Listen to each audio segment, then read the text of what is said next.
Assalamualaikum warahmatullahi wabarakatuh. Kumaha kabarna sadayana? Daramang. Alhamdulillah tepang deui sareng ibu dina pangajaran bahasa Sunda. Pangajaran bab 5. Sateuacanna dikawitan, hayu urang sami-sami kawitan ku basmalah. Bismillahirrohmanirrohim.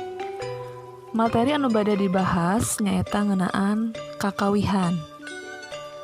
Dina halaman 74 aya conto kawih anu judulna Kataragan Ki Sunda.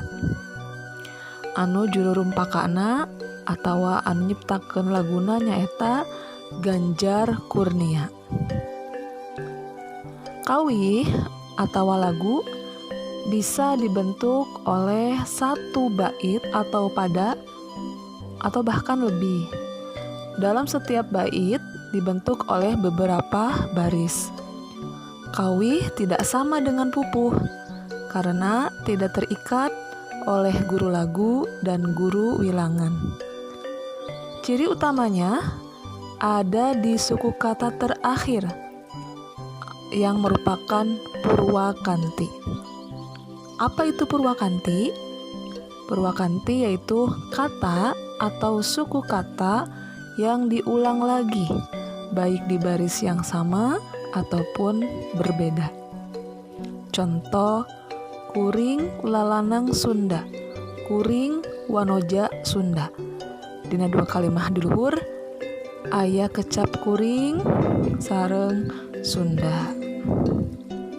Sangkan lebih jelasna, coba dibuka halaman 78. Ditinggal kawih anu judulna Wisata Budaya. Ayeuna isi kotak anu aya di handap. Nomor 1, juru rumpaka atawa anu nulis laguna saha? Nomor 2, banyaknya bait. Nomor 3, banyaknya baris pada setiap bait. Nomor 4, kata-kata yang murwakanti atau yang sama atau yang diulang lagi. Anu kalima, isi kawih di atas tentang apa.